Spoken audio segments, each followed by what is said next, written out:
Salut à toutes et à tous, je suis très heureux de vous retrouver pour un nouveau numéro du LTP et plus particulièrement des hors-sentiers du Let's Trail Podcast. Vous le savez, les hors-sentiers sont un format d'épisode un peu particulier puisque je fais appel à des précédents invités. Je leur demande un petit peu leur actualité, ce qui s'est passé depuis leur passage dans le LTP et nous laissons partir la discussion au gré de nos envies. Et dans cet épisode, et comme ce sera le cas régulièrement, nous avons réservé un petit moment pour les questions des Patreons. Donc si vous souhaitez y avoir accès et soutenir le LTP, rendez-vous sur patreon.com/Let's Trail le podcast. Et dans cet épisode des hors-sentiers, j'ai fait appel à Denis Clerc, alias Zinzin Reporter. Nous allons parler de son actualité depuis son passage, et puis nous allons bien sûr parler du Zut Zinzin Ultra Trail, qui est un ultra trail qu'il est en train d'organiser pour début juillet. Et donc nous allons parler de toutes les difficultés rencontrées dans l'organisation d'un tel événement. Allez, je ne vais pas vous faire patienter plus longtemps, je vous laisse profiter de ma conversation avec Denis Clerc. Salut Denis, comment vas-tu? Je suis hyper content de te retrouver sur le podcast. Ouais, salut, ça va? Bah oui, j'ai vu que j'étais dans les premiers, je crois même le numéro 2 de tous tes numéro podcasts. Numéro 2, Denis. Premier invité. T'imagines? Depuis le temps, tu as fait du chemin. J'ai fait du chemin, j'en suis à 115 épisodes. Tu as été le numéro 2 ou 3, si je me rappelle bien. Donc déjà, je te remercie encore une fois d'avoir répondu présent dès le début, alors que le podcast n'existait même pas. C'est toi qui as été un peu l'élément déclencheur de la création de ce projet, donc je t'en remercie encore une nouvelle fois. Et puis, podium, pas mal. Ouais, c'est ça. Et du coup, ben voilà, je fais appel à toi pour dans le cadre de ces épisodes hors série, pour savoir un petit peu comment ont évolué les invités depuis leur premier passage, parler un petit peu de leur actualité. Donc voilà, qu'est-ce qui s'est passé, Denis, pour toi depuis plus de 2 ans aujourd'hui? Je crois qu'il y a eu un heureux événement. Exactement. Il y a eu beaucoup de choses qui ont changé dans ma vie parce que d'abord j'ai eu l'arrivée d'un petit garçon il y a 21 mois. Ça a pas mal changé ma vie et notre vie avec ma chérie, avec Laetitia. Il s'appelle Robinson. Voilà, quand tu as un bébé à mon âge en plus, parce que j'ai bientôt 58 ans, tu peux pas arriver de plus belles choses dans ta vie que d'avoir un bébé, un beau bébé comme ça. Et c'est vrai que forcément, je peux plus faire ce que je faisais avant, c'est-à-dire partir un samedi, passer toute la nuit à crapahuter, revenir le dimanche soir. Et non, ça c'est plus possible en ce moment. Il faut d'abord penser à la vie de famille et au bébé. Donc ça a pas mal changé. Le confinement a énormément changé aussi ma vie parce que c'est arrivé tout en même temps. Ah oui. Et c'est vrai que comme beaucoup de trailers et d'ultra-trailers, ça a un peu cassé la dynamique. La dynamique. Ça a cassé la dynamique ça a cassé sportive. La dynamique. Complètement, quoi. Parce que pratiquement pendant 2 ans, on ne savait pas sur quel pied danser. Si on était inscrit à une course, on n'était plus inscrit à une course. Elle allait avoir lieu, dans quelles conditions, pourquoi, comment. Et c'est vrai que entre le bébé plus le confinement, c'est vrai qu'en 2 ans, j'ai pas fini énormément de courses. Forcément, hein, il n'y en avait pas beaucoup sur le marché. Et puis, troisième chose, j'ai été pas mal blessé. J'ai eu une fracture de fatigue au pied l'année dernière qui m'a handicapé bien 3 mois dans mon année. Donc, tout ce que je voulais faire dans l'été j'avais des gros projets comme faire la PTL, comme je voulais peut-être refaire le Tour des Géants. Je voulais à un moment donné cumuler l'échappée belle et l'UTMB en l'espace d'une semaine. Ah oui. Tout ça est tombé à l'eau. Et puis là, depuis octobre, depuis mon dernier ultra, j'ai fait un ultra dans l'Hérault qui s'appelle l'Ultra Dry, qui est une superbe course organisée dans le cadre du Festa Trail. Et c'est très cassant, il y a beaucoup de cailloux dans le coin et tout ça, quoi. Et je me suis fait mal au genou et j'ai un ménisque qui est fissuré. Et la super bonne nouvelle, c'est que je vais me faire opérer dans une semaine du ménisque, donc ça va encore retarder mon retour sur sur les sentiers. Mais bon, voilà, moi en matière de blessure, je me suis jamais formalisé. Je suis un vieux sportif, donc ça veut dire que j'ai beaucoup d'expérience. Et je sais toujours que une blessure, c'est un moment où tu peux penser à tout ce que tu as fait et tout ce que tu vas faire. Et moi, c'est jamais triste une blessure. Mhm. C'est un moment de repos. Et je pense que tous les corps en ont besoin. Puis je suis un vieux sportif. Hein, j'ai bientôt 58 ans. J'ai fait 25 ans de foot, beaucoup de tennis, beaucoup de ski. Bah voilà, j'ai les articulations d'un mec qui a fait beaucoup de sport et je le regrette pas. Hein. Je suis très heureux comme ça. Dans cet événement, l'Ultra Dry que je connais, puisque le, le Festa Trail du Pic Saint-Loup, hein, C'est ça. on est dans le Languedoc. Je salue d'ailleurs Benoît de la Guadeloupe qui est originaire de ce coin-là. Super coin pour faire du trail, très technique comme tu le disais. Mhm. Raconte-nous un petit peu ce qui s'est passé, ce moment où tu te blesses là au genou. Bah en fait, déjà, tu sais, c'est la course où tu te dis, bon, j'ai dit que j'y allais, mais j'aurais pas dû y aller, quoi. Ouais. Tu le Euh, sentais? Bah non, mais je sentais que c'était pas le bon jour pour faire une course en tout cas parce que Mhm. il y avait une alerte jaune au niveau de la météo. Mhm. Il y avait un épisode Sévenol qui arrivait sur l'Hérault. Un épisode Sévenol, pour ceux qui savent pas, c'est bah t'es sous la douche et une douche froide. C'est pas comme tu parlais de la Guadeloupe. La Guadeloupe, quand t'as une douche, elle est chaude. Tu vois, si t'as un nuage qui te suit sur 100 km, c'est de l'eau chaude. Bah là, en fait, c'était comme c'était au mois d'octobre. Ça, c'était de l'eau froide. Et si tu veux, c'est la douche, mais vraiment, tu sais, il y a les vannes ouvertes à fond, quoi. Plus du vent. Et le départ déjà a été retardé pratiquement de 2h30 par les organisateurs, par mon copain Eric Pascal et François Chiron, qui sont les deux organisateurs. Et c'est vrai qu'on a cru à un moment donné qu'on n'allait pas partir. La course devait commencer à 5h. À 7h30, finalement, on est parti sous la flotte, dans le brouillard. Bref, des conditions vraiment pas sympas. Puis, bon, après, une fois que tu es à l'intérieur, tu es heureux, quoi. Tu cours, il pleut, t'as froid, mais bon, ça va, ça se passe bien. Et la deuxième nuit, là, il faisait très froid et là, je pense qu'à un moment donné, j'étais pas trop lucide.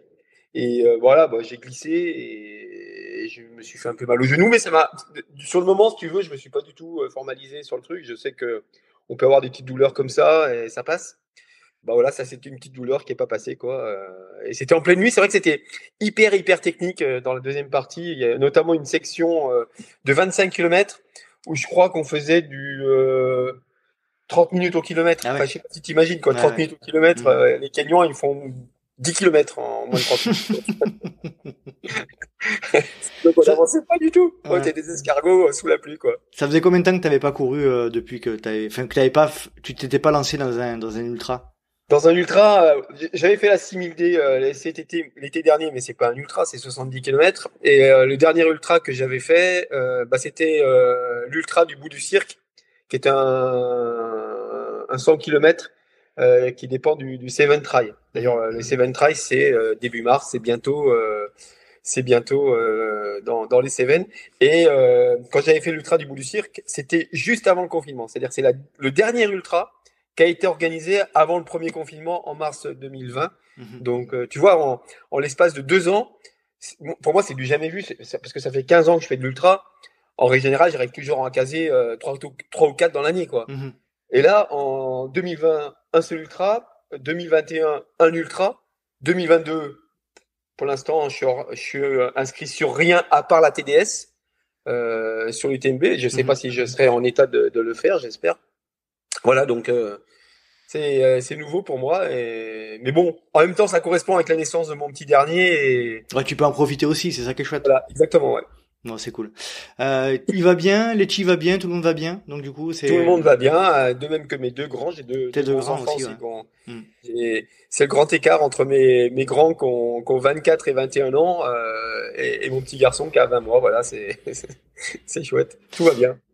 Tant mieux, Denis. Du coup, est-ce que tu peux nous donner un petit peu des nouvelles de Zinzin Reporter, de ton activité pro aussi chez France 3? Est-ce que tu es toujours chez France Télé? Comment ça se passe pour toi au niveau pro?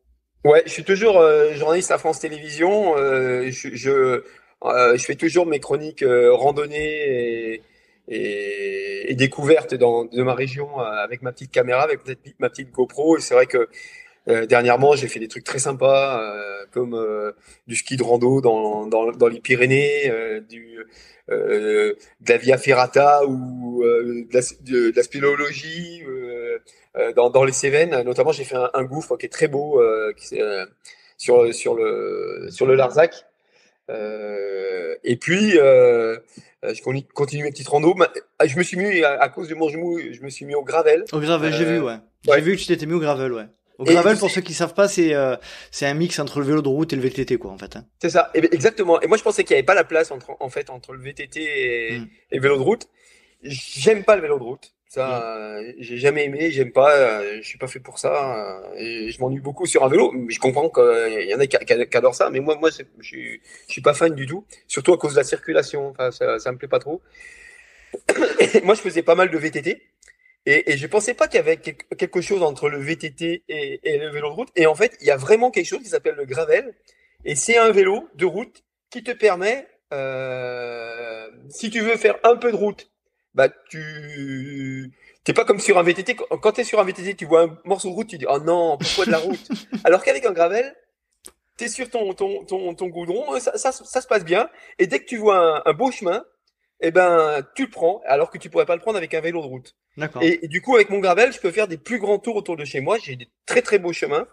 Et du coup, je redécouvre ma région avec ce gravel qui me permet de faire des tours de 70-80 km, alors qu'avec mon VTT, quand je fais plus que 30 km, c'est super rare, quoi, parce que on fait du 12 km heure avec un VTT dans le coin, quoi, alors qu'avec mon gravel, je fais du 20 km heure. Du coup, j'ai découvert ce nouveau sport pour moi, donc, C'est et ça me américain, donne envie. ça vient des États-Unis, me semble, non, le gravel, Tout ou à fait, ouais. Ça vient je... des Mm. États-Unis, parce qu'en fait, sur place, il y a du Canada. Il y a d'énormes pistes sur place, Mm. tout n'est pas goudronné. Et c'est vraiment le vélo du voyage, en fait. En moto, ça serait le trail. Ouais. Les motos comme les grosses BM ou les Honda, les Africa Twin. Voilà, c'est ce genre de vélo qui te permet de voyager. Tu mets des sacoches dessus Mhm. et tu te barres et tu peux te faire la France des canaux, par exemple. Si tu fais le long du canal du Midi, tu peux le faire en gravel. D'accord. Euh, En revanche, quand c'est très technique, c'est compliqué en gravel, hein. Il n'y a pas de suspension, vaut mieux un VTT. Et comment tu fais, du coup, pour te choisir des itinéraires? Il y a des sites spécialisés pour Ouais, les alors itinéraires de gravel ou? c'est ça, Ouais. exactement. Ouais. Quand tu commences à mettre le nez dedans, tu as des revues spécialisées, tu as des D'accord. Facebook spécialisés. C'est vraiment comme notre tribu du trail et de l'ultra trail, quoi. C'est exactement pareil, quoi. D'accord. Qu'est-ce que ça t'apporte de différent parce que là aujourd'hui tu fais quasiment plus que ça du coup? Bah ça fait en fait 4 mois que j'ai pas recouru. J'ai recouru 10 minutes et bon, j'ai mal au genou. Mhm. Bah, ça m'apporte déjà on a tous besoin un peu de sport, quoi. Et, bah, moi, ça me garde je garde mon fond, quoi. Je Mhm. garde mon physique. Et puis, c'est toujours la même chose. Pourquoi je fais du trail et de l'ultra-trail, c'est aussi parce que j'aime la nature. Mhm. J'aime être au contact des chemins, de voir des animaux, et je le garde avec le gravel ou avec le VTT. Donc, ça m'apporte énormément. Tu en parlais tout à l'heure un petit peu en off là. Il y a un petit risque par rapport à cette opération du ménisque. Il y a quoi à craindre? Ouais, alors, j'ai déjà été opéré 2 fois du ménisque à droite. Ouais. Et la première fois, c'était il y a 11 ans. La deuxième fois, c'était il y a 4 ans. Et je t'assure que pendant tout ce laps de temps, j'ai fait énormément de trucs. Donc, une opération du ménisque, on appelle ça une méniscectomie. C'est par arthroscopie, on fait deux petits trous et on va nettoyer le bout de ménisque qui est fissuré. Ça pose pas un problème énorme. Si on fait attention de ne pas recommencer très vite derrière, on peut recommencer à être hyper efficace sur des distances hyper longues. Toi, mon genou droit qui a été opéré 2 fois, je ressens aucune douleur. Bon, je touche Mhm. du bois, une blessure c'est vite arrivé, mais pour l'instant j'ai pas mal. Et à gauche, malheureusement, le ménisque est pas fissuré au bon endroit, il est trop près de la racine. Et en coupant, bah, le chirurgien a peur, il me l'a dit, hein, que le ménisque au bout de 2-3 ans, il soit complètement mort, quoi. Donc là, effectivement, dans 2-3 ans, si on refait cette interview, peut-être que je te dirais, voilà, c'est la fin de la course à pied, mais j'en suis encore loin. J'ai le reste mon genou est en bon état, à part ce bout de ménisque fissuré. Donc, et puis comme je te dis, moi, je suis pas pessimiste de nature, je suis plutôt optimiste.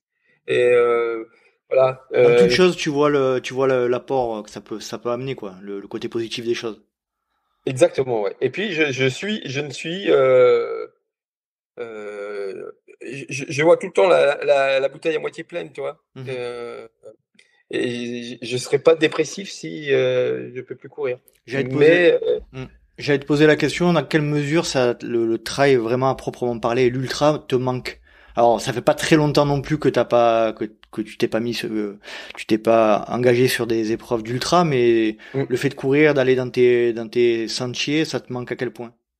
en fait, ce qui me manque pour un ultra, en tout cas pour une course, c'est vraiment, tu sais, ces courses longues où tu pars sur plusieurs jours et plusieurs nuits, et là, tu sais pas ce qui va se passer, et soit tu es en super forme, soit t'es pas bien, mais tu rencontres des gens, tu partages, puis t'es super heureux, enfin, t'as une telle sensation de vivre que tout est décuplé, et ça, c'est ce qui me manque dans les ultras actuellement que je peux pas disputer. C'est vraiment de pouvoir amener mon corps et mon esprit à des endroits qu'on peut pas l'amener comme ça dans la journée, quoi. On Mhm. vit des choses assez extraordinaires, et puis on a l'impression d'être pas d'être des surhommes, mais Ouais, je vois. voilà, on se dépasse. Donc et le lendemain, quand tu y repenses, tu es heureux, quoi, de ce que tu as fait, du chemin que tu as parcouru, des gens que tu as rencontrés. Ça me manque actuellement. Et puis derrière, c'est vrai que j'ai encore eu un message aujourd'hui sur mes réseaux sociaux. Il y a un gars qui se plaignait parce que bon, il connaît pas exactement mon état ni quoi que ce soit. Il dit Mhm. ouais, c'est bizarre, tu fais plus de vidéos, ça nous manque. Pourquoi tu fais plus de vidéos? Voilà, moi aussi, ça me manque de faire, de proposer un vrai beau film avec et que je puisse partager avec les gens. C'est vrai que ça, c'est quand même des bons moments. Donc ça me manque aussi.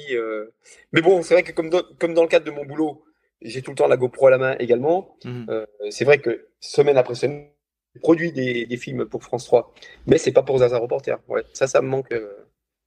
Et justement, là, la transition est tout trouvée. Justement, je te posais la question juste avant. Zinzin reporter, du coup, ça s'est un peu calmé forcément par rapport à ton actualité de blessure. Comment tu vis comment tu as réussi à faire la transition, pas la transition, mais à faire en sorte de faire toujours vivre cette chaîne et tes vidéos. Bah, en fait, déjà, moi, j'ai pas de fil conducteur dans ce que je fais. Mhm, Donc, je fais ça au jour le jour. Deux, j'en vis pas. mhm, Donc, je suis pas obligé, comme un influenceur, ou de mettre tous les jours, ou d'essayer d'appâter les gens sur parce que j'ai quelque chose, parce que voilà, c'est ma façon. Ce serait mon seul moyen pour vivre. Peut-être que je le ferais, mais là, moi, je le fais pas parce que c'est pas. Je me suis jamais senti obligé de mettre des choses pour que les gens me suivent. mhm. Donc, quand je mets quelque chose, souvent on me pose la question qu'est-ce qu'il faut faire pour avoir des gens qui te suivent? Ben, moi, je dis tout le temps tu mets quelque chose uniquement si tu as quelque chose à dire. Si t'as rien à dire, je pense qu'il vaut mieux se taire et attendre le moment où tu as la bonne photo, où tu as la bonne histoire à raconter. Donc moi, j'en suis là actuellement.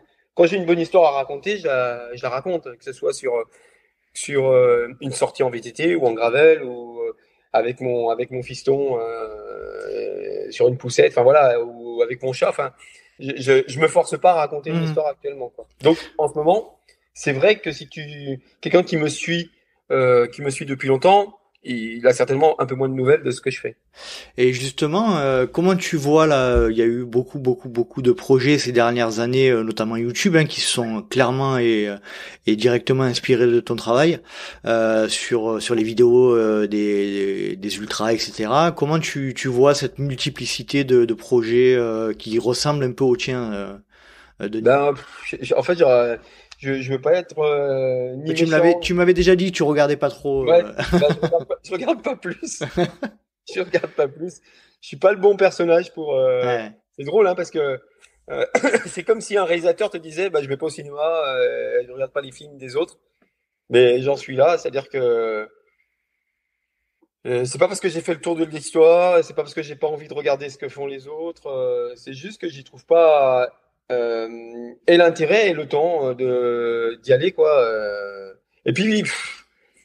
Euh, je regardais j'écoutais quelqu'un il y a pas très longtemps qui disait bah, qu'il n'avait pas envie de regarder les autres bouquins parce que pour pas avoir le fil Influencé. à y être influencé. Hmm. Et ouais, j'en suis là aussi, quoi. Ouais, je Euh, suis d'accord. On m'a fait des remarques à des moments. Ouais, fais attention, les autres, ils ont des super caméras, il y a des drones, il y a des images un peu plus léchées que les tiennes, mais ça m'a pas fait évoluer du tout, quoi. Et moi, je suis un peu, pour parler un petit peu de moi, je suis un peu dans la même logique en ce moment, c'est-à-dire il y a un moment donné où je regardais beaucoup ce que faisaient les autres. Et puis en fait là je suis en train de me rendre compte que en fait ça t'enlève un peu de naturel dans ce que tu proposes, tu vois. Mm. Toi et moi on est des gens qui proposons des choses avec passion, qui à la base faisons ça parce qu'on aime vraiment ce qu'on fait et qu'on a envie de le retransmettre. Et en fait si on commence à regarder, à se comparer à ce que font les autres, on perd je pense un peu de naturel dans ce qu'on propose. Et aujourd'hui moi c'est clairement une question que je me pose. Je me force à moins regarder pour alors par contre, j'ai tendance à aller regarder ce qui se fait, par exemple, à l'étranger, des Mm. trucs un peu novateurs et tout. Je sais pas si tu vois ce que je veux dire. Et ça m'inspire plutôt, tu vois, plutôt que de me Ouais. comparer en fait. Ouais, tout à fait. Et puis, c'est vrai que si tu regardes trop les autres, non seulement tu peux perdre ton naturel, Mm. mais aussi tu peux perdre ton assurance. C'est-à-dire tu peux te dire, qu'est-ce qu'il fait? Pourquoi je fais pas C'est ça? vachement bien ce qu'il fait, c'est vachement mieux que Voilà. moi. Mhm. Exactement. Ouais. Donc, ouais, je sais pas quelle est la meilleure méthode, mais ouais, je m'inspire pas des autres en tout cas, ça c'est sûr. Ça fait un peu bateau de dire ça, mais je pense que la meilleure méthode, c'est de faire sentir aux gens, enfin, ou que ce soit pas forcé, mais que les gens sentent que c'est fait avec naturel, quoi. C'est ça. Ça, c'est pas évident non plus, dans le sens où il faut que ce soit il faut que ce soit le moins calculé possible, disons, je pense. Exactement, ouais. Je Quand tu pense. calcules trop, ben de suite tu es dans une autre logique et les gens le sentent. C'est clair.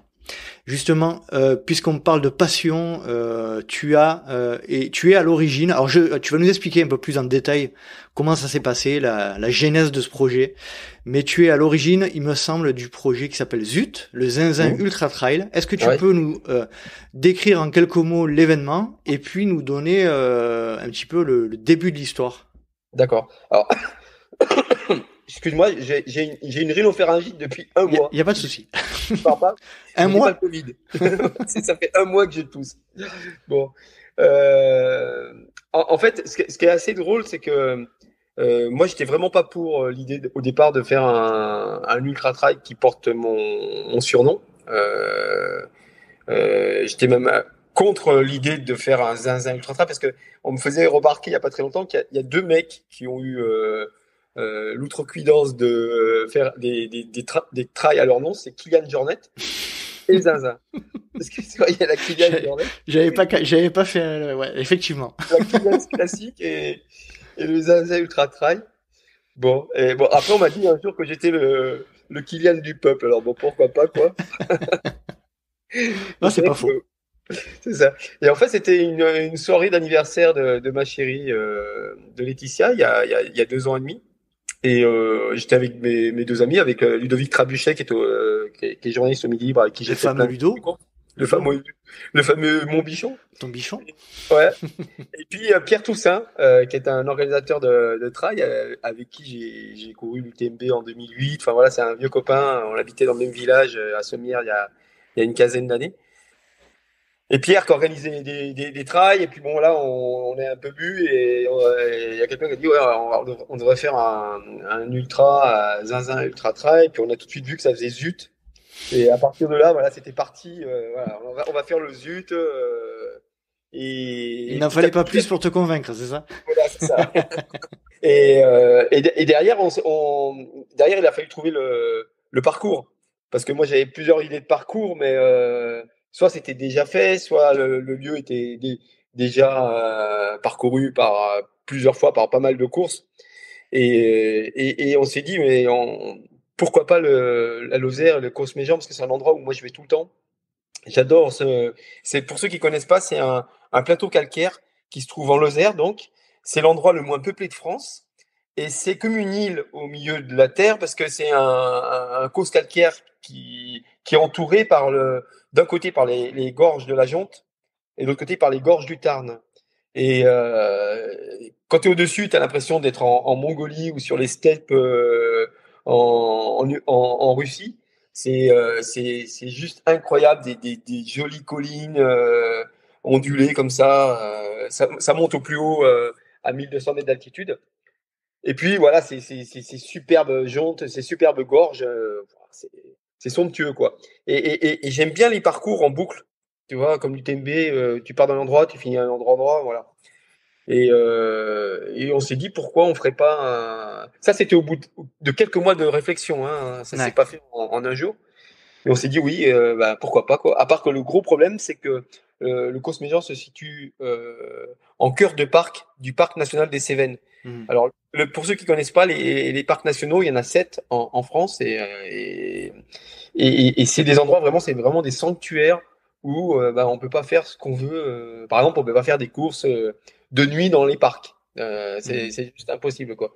Donc, il a fallu travailler avec le parc pour valider ce projet. Voilà, c'est un grand projet parce que je suis complètement bénévole là-dedans. C'est-à-dire que Mhm. je suis président de l'association Zinzin Ultra Trail, mais c'est complètement bénévole. Je fais pas ça vraiment. Je fais vraiment pas ça pour l'argent. C'est vraiment pour partager ce territoire, ces territoires avec les coureurs. Voilà, ça sera le 2 et 3 juillet 2022, la première édition. Et il y aura Voilà. quoi comme quel format de course vous proposez? Alors, Un seul ultra? Alors, au départ, on voulait pas le faire à cette date. Déjà, ce que je voulais dire, c'est que cette date nous a un peu été imposée par le parc parce que on ne peut pas faire ça, par exemple, au mois de mai, parce que les vautours moines nichent à tel endroit, Mhm. qu'il y a telle fleur qui va pousser à tel autre. Donc, on n'avait pas trop le choix de la date, donc 2-3 juillet. Et moi, l'idée au départ, c'est je voulais faire qu'un ultra au départ. Je voulais pas d'autres courses. Et c'est mon pote Pierre qui m'a dit, mais si on fait qu'un ultra, ça va être compliqué, quoi. Et il avait raison parce que actuellement, j'ai 3 courses sur le Zinzin Ultra Trail. J'ai un 160 km pour 6500 mètres de dénivelé. J'ai un 70 km pour 2500 mètres de dénivelé et j'ai un 14 km pour 700 mètres de dénivelé. Et j'ai beaucoup de coureurs qui voudraient un 42 km, mais bon, nous pour une première édition, on va faire ce qu'on peut, quoi.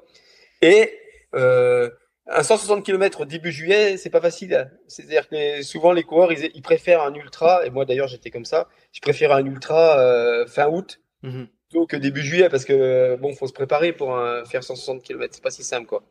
Donc actuellement, on a beaucoup de monde sur 70 km. Voilà. Les inscriptions sont ouvertes, hein, on est d'accord. Ouais, ouais, les inscriptions sont ouvertes. Ça démarre assez mollement, mais Ouais. Je crois que c'est un peu général, hein, c'est un peu général parce que à la période. ouais, les gens ont du mal à se décider. Et moi, je serais pareil d'ailleurs. Mhm. Est-ce que si je m'inscris, est-ce que je vais être remboursé? Est-ce que la course va vraiment avoir lieu? Est-ce Tout que à ce fait. putain de Covid sera encore là? Enfin, On tout est, ça fait que mhm. On est un c'est pas peu bien. dans Et une. je me suis rendu compte que j'étais pas forcément suivi sur mes réseaux sociaux par des ultra trailers. D'accord. Tu vois, je pense que c'est pas mal d'ailleurs. J'ai l'impression que je suis plutôt suivi par des personnes qui aiment le trail ou la randonnée, Mhm. donc pas qui aiment le trail, qui aimeraient bien faire des ultras. Je les fais un peu rêver avec mes courses et mes vidéos à la con. Et ils aimeraient bien un jour se projeter sur un ultra. Je pense que c'est plutôt ça. Et les vrais ultra trailers, je pense qu'ils viennent pas chercher des infos de mon côté. Enfin, moi, c'est ce que j'en ai déduit. C'est ce que j'en ai déduit. Donc tu as parlé de la difficulté d'organiser cette course avec le parc, le parc national. Enfin, Quel, difficulté, mais en même temps ouais, partenariat. partenariat. Hmm. C'est-à-dire que c'est devenu le Zinzin Ultra Trail en parc national des Cévennes. C'est-à-dire que le parc national des Cévennes a accepté d'être le partenaire de l'épreuve parce que on a montré patte blanche. On Mhm. leur a montré que on avait vraiment envie d'abord de s'ancrer dans ce territoire et de proposer quelque chose qui était vraiment à l'intérieur de ce territoire de la Lozère. Mhm. Et excuse-moi parce qu'il y avait Maletti qui Vas-y, appelait là. vas-y. Je t'en prie, je t'en prie. Et donc oui, on avait vraiment envie de s'ancrer dans ce territoire et ça ils l'ont bien compris. Et surtout, on veut faire une épreuve vraiment éco-responsable. Par exemple, il y a pas de balisage sur le long. Et ça, on me l'a reproché un peu parce que c'est vrai que ça a fait un peu baliser quoi. Le fait qu'il n'y ait pas de à toutes les intersections, qu'il n'y ait pas une balise pour te dire qu'il faut aller à gauche ou à droite. Mhm. Ça, on l'aura pas sur ma course. On aura l'application. T'as besoin d'un iPhone, d'un téléphone ou d'un Garmin pour suivre la trace. Ça sera pas balisé Non, avec ça des sera rues pas balisé, balisées non. tout. Ouais. D'accord. Uniquement le 14 km sera balisé parce que sur une courte distance, c'est difficile d'avoir le nez sur ton téléphone pour faire la course, quoi. Mais sur la longue distance, ça se fait. Moi, je suis pas très bon en orientation, par exemple. Je l'ai testé sur des grosses courses. Voilà, ça se fait. Hein, c'est même plutôt sympa, quoi. Tu suis, t'as pas de balise. Tu suis ton chemin et aux intersections, tu essaies de réfléchir si tu es au bon endroit ou pas. Intéressant. Toi Et qui as... je pense que c'est l'avenir un peu des Ouais. courses, Mhm. tu vois. Ça limite le débalisage déjà. Ouais. T'as pas ce problème des chasseurs ou des personnes privées qui veulent pas qu'une course passe quelque part et peuvent te débaliser les sentiers la veille de la course ou juste le matin. T'as pas ce problème-là, quoi. Mais bon, faut se lancer. Et je pense que ça, c'est un peu l'avenir de des ultras. Ouais, c'est pas impossible, effectivement. Mm. Après, il peut y avoir aussi un problème, pas un problème, mais une différence d'approche entre le trailer qui se veut proche de la nature et cet aspect de guidage automatisé, quoi, entre guillemets. C'est ça, exactement, ouais. Hmm. Toi qui as fait beaucoup d'ultra en France, à l'étranger, etc. Euh, quelle est ou quelles sont les problématiques que tu as rencontrées en étant organisateur et que tu ne pensais pas pouvoir, enfin, tu ne pensais pas pouvoir exister quand tu étais participant? Est-ce que tu as compris ma question? Non, pas tout à fait, mais je vais essayer d'y répondre. En gros, est-ce que tu as constaté qu'il y avait des paramètres difficiles à gérer en tant qu'organisateur et que dont tu n'avais pas conscience en tant que participant? Ah bah oui, il y en a plein. Je sais pas, je te cite pêle-mêle plein de trucs. La recherche des sponsors, par exemple. Mhm. Bon, chercher des sponsors, savoir ce qu'ils peuvent t'amener, savoir ce que tu peux leur amener. Et puis que derrière, à un moment donné, ça se concrétise, ça soit concret. Euh, trouver des salles, rencontrer les élus, rencontrer. Euh, c'est vraiment une somme de travail que j'imaginais vraiment pas. Puis encore, moi, je suis encore à 5 mois de la course là. Il y a encore plein de choses qui m'empêchent parfois de dormir en me disant, mais attends, j'ai pas pensé à ça, j'ai pas pensé à ça. Ce qu'on va donner à tous les coureurs, c'est pas encore validé jusqu'au bout. Enfin, toi, franchement, c'est vraiment c'est vraiment une sacrée aventure quoi. Je- Vous êtes combien à J'imagine bosser pas. dessus? Pardon? Vous êtes combien à bosser sur le projet? Bah, il y a beaucoup Pierre Toussaint Mhm. qui est l'organisateur. Moi, un gars qui est Franck Delorme qui est sur Florac, qui est la ville de départ et d'arrivée. Ah, Qui Florac. lui- Ouais, c'est à Je connais. Florac. Ouais. Florac, Mhm. c'est la sous-préfecture de Lozère. Et le Mhm. Lozère est un petit département, il n'y a qu'une sous-préfecture en Lozère, Mhm. c'est Florac, qui est en même temps le siège du parc national des Cévennes. D'accord. C'est pour ça aussi qu'on fait ça à cet endroit-là. Et c'est le début des gorges du Tarn. Voilà. Et c'est au bord du Cosméjean. Enfin, c'est magnifique comme petite ville, quoi, pour faire une course. On est très content d'avoir un pied là-bas, quoi. Et donc c'est vraiment une sacrée aventure. Je sais pas notre sponsor principal, c'est les ateliers Tufori et c'est des ateliers qui font des jeans. C'est un jean 100% français avec de la laine qui vient des moutons du Cosméjean. Enfin vraiment, tu vois, c'est vraiment ancré Mhm. localement et avec eux on va faire des choses très sympas. Par exemple, on est en train de réfléchir à faire un dossard en jean qui sera Ah, original. il y aura un logo Zinzin Ultra Trail. Enfin, il- ça sera collector, j'espère ce dossard. Et puis bon, on a plein de petites surprises comme ça. Mais petit à petit, il faut que ça devienne concret, quoi. Et là, Mhm. on est en plein dedans. Ouais. 5 mois, ça laisse le temps, mais ça passe vite d'un côté. Ah ouais, ça passe Euh, super vite, ouais. ouais. Qu'est-ce qu'il y a sur le feu là, qui vous stresse un petit peu là, à résoudre comme problématique dans un court terme, on va dire. Ouais, ce qui me stresse, c'est, je sais pas, par exemple, l'accueil de mes invités. Où est-ce que je vais les faire dormir? À quel endroit? Ça, par exemple, c'est vraiment le truc c'est vraiment 1% du problème, hein. Mhm. Mais j'ai envie de bien les recevoir, comme moi, je suis bien reçu sur certaines courses, tu vois. Et puis, Ce qui me stresse aussi, c'est l'animation. Euh, je sais en tant qu'ultra trailer que j'aime bien quand j'arrive sur des ravitaillements être bien accueilli, qu'il y ait de la bienveillance, etc. Et comme sur place, il n'y a pas d'ultra encore vraiment d'organisé, bah, la population locale connaît pas l'ultra trailer. Ils imaginent pas trop. Donc moi, j'essaie de leur faire comprendre qu'un ultra trailer qui arrive au 50e kilomètre, c'est plus le même qui arrive au 130 km, au 130e kilomètre. Au 130e kilomètre, faut plus l'aider qu'à 50 kilomètres, tu vois. Et tout ça, bah voilà, petit à petit, ça va rentrer dans les mœurs localement et les gens vont comprendre, quoi. Mais on est super bien accueillis sur place. Il y a vraiment une attente par rapport à la course. On a vraiment beaucoup de personnes spontanément qui viennent vers nous, qui veulent nous offrir des bras, des lots. Donc on a été rejeté de nulle part, donc c'est drôlement sympa. Est-ce que tu penses que le fait que ce soit toi, Denis, alias Zinzin, reporter, ça a pu faciliter quelques éléments dans l'organisation de ce trail?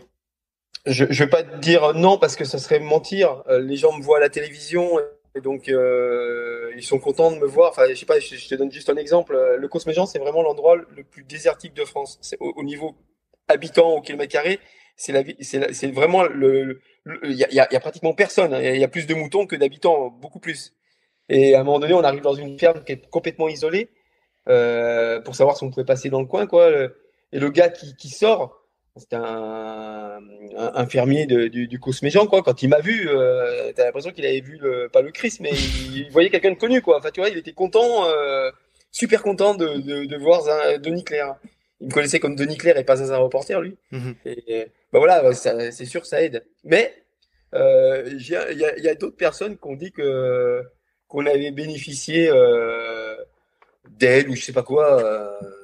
Par rapport au parc, parce que le parc dans le coin, il est décrié par certains et parce qu'ils peuvent pas faire ce qu'ils veulent hein, sur ce territoire. Mais j'ai bénéficié de rien du tout, quoi. On a juste apporté un projet, on a montré ce qu'on voulait faire, on a fait des concessions par rapport à notre projet et finalement on s'entend avec le parc. Donc je crois que c'est du travail, quoi. C'est du travail et de la persuasion, quoi. En revanche, bon, si tu veux, mon statut m'ouvre quelques portes, voilà, ça Mhm. c'est sûr. Le Lozère Trail, je connais pas celui-là, je suis jamais allé, mais il passe aussi par les. Ouais, Ouais. le Lozère Trail, c'est une super course qui passe dans les gorges du Tarn, mais en partie. C'est-à-dire Mhm. que par rapport à eux, on a en gros 5-6 km communs, mais pas dans le même sens. C'est une portion entre Saint-Inimy et Montbroix. Voilà. Et j'adore cette compétition. Le Lozère Trail, c'est vraiment splendide, quoi. Je l'ai fait 3 fois d'ailleurs, le Lozère Trail. C'est un endroit, voilà, Mhm. j'ai toujours adoré. J'aime bien les Salta Bartas, les gars qui organisent avec Philippe Miquel. Enfin, euh, Belle épreuve. Ok. belle épreuve, ouais.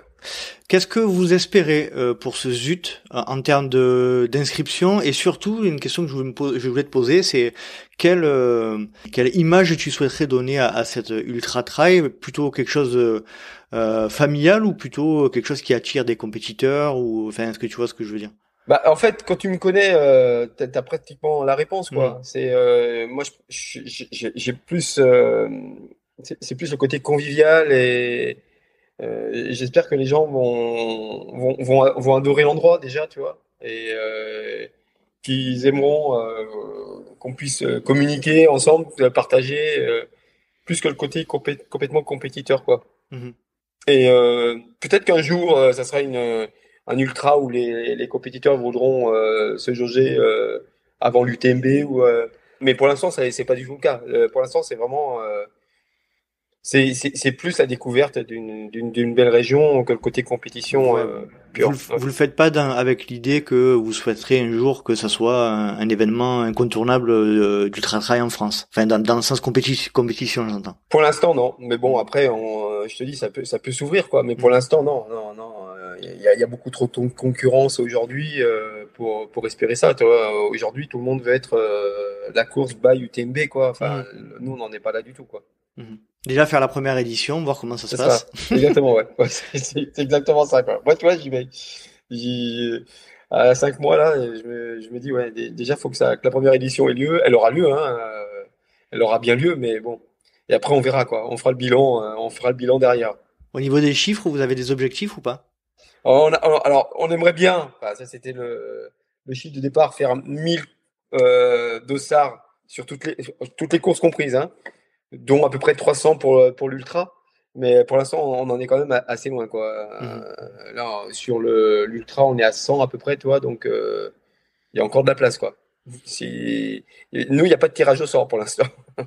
Si tu, ouais, on espère que ça viendra. Tu en parlais tout à l'heure, mais déjà je pense que vous n'avez pas de jauge au niveau de l'organisation. Vous n'êtes pas limité. Donc ouais, t'as dit que vous espérez à peu près 1000 dossards. Là, ça en prend le chemin ou pas du tout? Ce que je voulais dire aussi par là, c'est que j'ai l'impression qu'aujourd'hui les gens sont quand même beaucoup attentifs au remboursement. Et tu en parlais tout à l'heure par rapport au Covid. Bon là, on a l'impression quand même, on est en février 2022, que ça a tendance à se relâcher, s'améliorer. Mais est-ce qu'il y a, d'après toi, il y a un vrai lien de cause à effet entre ce que vous proposez de faire en termes de remboursement si c'est annulé et le nombre d'inscriptions? En tout cas, nous, ça sera pas remboursé à 50% comme certaines organisations, quoi. Nous, le tarif est à 139 € pour le long. Tu seras remboursé, pas en totalité, parce qu'on aura quelques petits frais, hein, forcément, quoi. Mais ça sera mieux que 50%. Où on garde votre argent et vous pourrez venir l'année prochaine, quoi. Enfin, tu vois, faut être sérieux aussi avec les gens, quoi. Mais il faut aussi que le trailer déjà, ce qui est bien dans notre course, c'est on n'a qu'une seule personne qui est payée sur cette course, parce que je suis obligé d'avoir quelqu'un qui bosse toute l'année là-dessus, quoi. Mais c'est la seule personne. Tout le monde est bénévole autrement. Donc voilà. Et du coup, on n'a pas des frais fixes énormes, quoi. Donc, je pense que c'est important de dire aux gens, voilà, vous serez remboursé si ça n'a pas lieu. Mais à mon avis, ça aura lieu. Et en ce qui concerne les bénévoles, justement, vous avez ce qu'il faut? Vous êtes en demande? Tu veux lancer un appel? Ouais, on peut lancer un appel sur les bénévoles du coin. Alors, c'est sûr que ce serait plutôt des bénévoles localement, parce que faire venir des personnes de l'extérieur, nous on peut pas les loger, donc il faudrait que ces personnes puissent se loger par elles-mêmes en camping, etc. Donc si elles viennent en camping, bah, moi je les accepte complètement, quoi. Mais on pourra pas loger tout le monde, parce que c'est vrai que il y aura des bouffes, oui, entre bénévoles, ça c'est sûr, mais à un moment donné on peut pas loger tout le monde, quoi. Donc ouais, localement, dans toutes les communes qu'on va traverser, on aura besoin de personnes, quoi. Bon, appel à toutes les Lozériennes et tous les Lozériens, hein, qui Voilà. Le ZUT est début juillet, 2 et 3 juillet, donc voilà, les bénévoles seront les bienvenus. Écoute, Denis, écoute, on te souhaite, et toi et votre équipe, le meilleur pour cette première édition, hein, que ça se passe bien. Et puis qu'est-ce qu'on peut te souhaiter, qu'est-ce qu'on peut vous souhaiter en plus? Bah moi, ça serait pas mal de me souhaiter personnellement que je puisse recourir vers la mi-mai, quoi, parce que je vais avoir besoin de crapahuter sur le zut au moins là-dessus, et donc j'aurais besoin de mes 2 jambes. Voilà, si on peut me souhaiter ça, c'est pas mal. Bon, cool. Et ouais, donc opération dans la semaine prochaine, on prendra un petit peu de tes nouvelles. Tu en donneras un petit peu sur les réseaux, pour savoir un mais petit peu comment c'est. je vais pas non plus inonder les gens Non, c'est sûr. Il y a rien que je supporte. Enfin, ça m'énerve énormément quand certains du matin au soir parlent de leurs problèmes physiques, et tu suis au jour le jour leur état physique. Franchement, on s'en fout un peu, quoi, tu vois. Donc, je vais pas dire tous les jours comment je vais, est-ce que je marche mieux, est-ce que je vais donner des nouvelles de temps en temps, mais je vais pas emmerder tout le monde avec ça, quoi. Très bien. Ok. Est-ce que tu veux rajouter quelque chose? Là, on va se séparer pour cet épisode. On va répondre aux questions de quelques Patreons. Pour les privilégiés. Est-ce que tu voulais rajouter quelque chose avant de terminer? Non. Ouais, c'est bon. Bon. Écoute, on te souhaite tout le meilleur pour le ZUT et puis merci encore d'avoir partagé ce moment avec nous et bonne soirée. Ouais, je voulais juste te dire, Vas-y. peut-être avant de finir, que les gens n'imaginent pas à quel point c'est beau le Cosméjean. Non, c'est vrai que moi, je suis au Savoyard d'origine, et quand tu es au Savoyard, tu te dis la montagne, c'est juste les Alpes. Après, ça fait 30 ans que j'habite dans le sud, et donc je suis plus du côté des Pyrénées actuellement. Et je me dis chaque fois que les gens n'imaginent pas à quel point c'est beau les Pyrénées, c'est sauvage et tout quoi. Et pour les trailers et les ultra-trailers, on n'imagine pas qu'en fait le Massif Central et le bas du Massif Central, donc la Lozère, on n'imagine pas à quel point c'est beau, technique, dur. Il y a peut-être pas les dénivelés, il y a peut-être pas 1000 mètres de dénivelé d'un coup, mais il y a des 500 mètres de dénivelé d'un coup et 500 mètres derrière. Et c'est pas des descentes qu'on peut voir avoir dans les Alpes avec des beaux sentiers, non, c'est bien cassant et la vue est toujours splendide. Enfin, c'est dépaysant. J'adore cette région et j'aimerais vraiment la faire partager au plus grand nombre. Voilà. Moi, je passe pas loin quand je monte régulièrement en Haute-Loire et pour monter en Haute-Loire, on passe régulièrement par Aubenas et alors c'est pas la Lozère, mais c'est un peu pareil. Hein, c'est des paysages hyper sauvages, hyper abrupts. Et ça sent vraiment l'histoire et c'est vraiment des régions qui sont sous-cotées en termes de trail, je trouve. Donc c'est cool que tu puisses les mettre en avant. Voilà. Cool. Merci Denis et puis passe une bonne soirée. Bonjour à Letty, aux petits et aux grands. Ok, ça marche. Allez salut. Ciao. Salut. Et voilà, cet épisode est à présent terminé. J'espère que vous avez passé un agréable moment en compagnie de Denis Clerc, que je remercie de nouveau pour sa présence et pour son temps. Si vous souhaitez rejoindre le LTP sur les réseaux sociaux, rien de plus simple, rendez-vous sur Facebook ou Instagram sur Let's Try le podcast. Vous pouvez également me suivre sur LinkedIn ou Strava à Nicolas Guilleneuf. Et si vous souhaitez soutenir le LTP pour tout le temps, toute l'énergie qui est mise en œuvre dans ce projet, eh bien rendez-vous sur le compte Patreon, patreon.com/Let's Try le podcast. N'hésitez pas également, si vous souhaitez aider le projet, à noter le podcast sur Apple Podcast ou Spotify avec 5 étoiles et un petit commentaire. Ça aidera le LTP à remonter dans les classements. J'espère vous retrouver pour un prochain numéro du Let's Try Podcast. Et d'ici là, n'oubliez pas, si vous pensez que c'est impossible, faites-le pour vous prouver que vous aviez tort. Salut, salut!